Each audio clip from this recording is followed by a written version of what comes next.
Hey there, Digger Bob here again.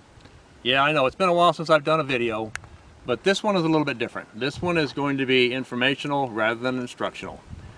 I've got something to show you that you have never seen before.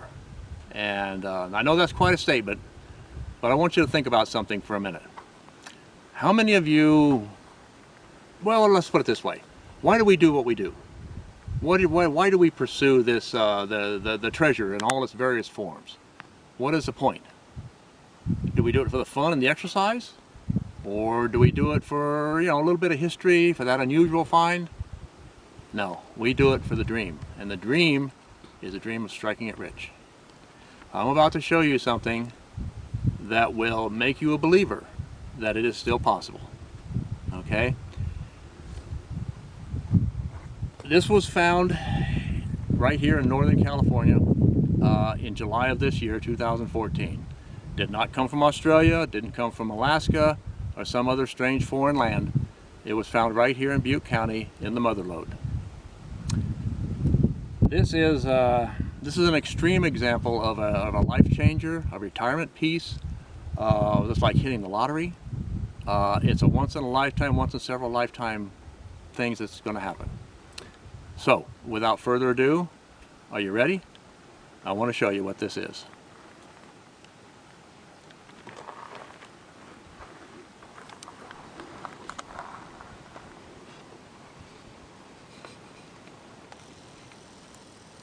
That's right, it's a gold nugget. And it's not just any gold nugget. That is a solid placer nugget, not a specimen, no quartz. 6 1/4 troy pounds, 75 troy ounces. And it was found right here in Butte County. And as you can see, it's well water worn. But it was not found near any present water course. At one time, millions of years ago, it was eroded out of a vein and deposited in one of the ancient rivers of the time, which we now call the tertiary channels. It was found near some old workings, but not in the workings themselves. We suspect it was deposited in a small feeder creek or a stream that fed the main channel. There were some shallow workings nearby, some ground sluicing and possibly some dry washing, but nothing of any significance. And it was found with a metal detector at a depth of only 12 inches. So I can hear your first question now. Ooh, what detector was that found it? Well, as much as it pains me, we have decided not to reveal the make or the model of the detector. For one thing, all that would do is just start a pissing contest between manufacturers and users and trying to take credit for it, and owners going, neener, neener, mine's better than yours. But the fact is that any halfway decent detector could have found this, even a cheap coin machine, due to its size and depth. So the real difference and the credit here is not the detector, but the user. You want to see what a huge nugget sounds like? Let's show you.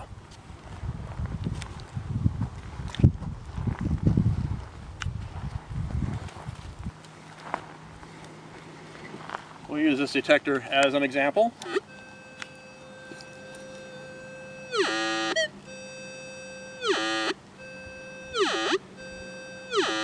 That's what it sounded like. A great big old piece of trash. A tin can, a horseshoe, a big piece of pipe, some big piece of junk. Now, how many of you would actually have dug a signal like that? Not very many. I know I probably wouldn't have. But the finder is an experienced prospector. He owns several machines. He knows how to use them. He knows what to look for out there in the field. He knows the ground. He knows the conditions. He knows his geology. And he had found already several smaller nuggets in the same area. So he decided, I'm going to dig this big piece of trash and get it out of the way.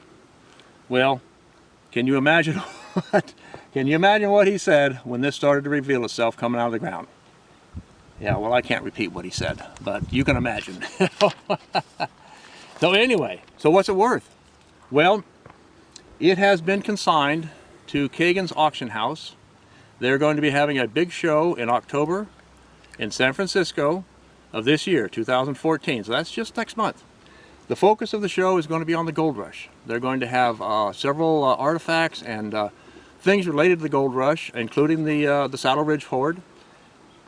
This nugget is going to be prominently displayed in that show. It is going to be subjected to national publicity. It'll probably hit the national news wires very soon. But just as an aside, just so you know, what you're seeing now, if you see this video, it is no longer in our hands. It's no longer in the hands of the finder. It is in the hands of the auction house.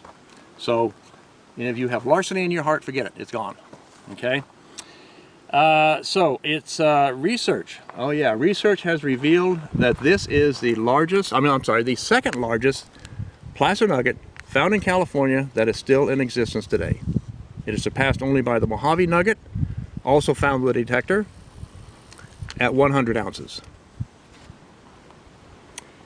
So, what's it worth? Well, pre-sale estimates put this as going for between $250,000 and $400,000. That's right. You're looking at $250,000 in gold that I'm holding in my hand right now. Now that is retirement for sure. So, to sum it up, let's have some disclaimers. I did not find it. I do not have possession of it. The finder did not have it. I don't know the finder's name, except I call him Mr. Smith. I don't even know where he lives. I have a P.O. box, that's all I know. So, it's on its way. Actually, by the time you see this, like I said, it will be gone already. So, he obviously wants to remain anonymous. He has graciously allowed me to be his spokesman for the publicity for my business, Comstock Metal Detectors.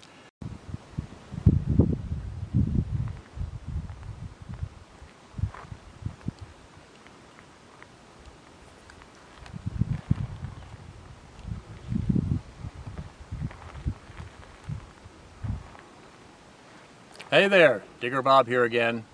Yeah, I know it's been a while since I've done a video, but this one is a little bit different. This one is going to be informational rather than instructional. I've got something to show you that you have never seen before. And I know that's quite a statement, but I want you to think about something for a minute. How many of you, well, let's put it this way. Why do we do what we do? Why do we pursue this, the treasure in all its various forms? What is the point? Do we do it for the fun and the exercise? Or do we do it for, a little bit of history, for that unusual find? No, we do it for the dream. And the dream is the dream of striking it rich. I'm about to show you something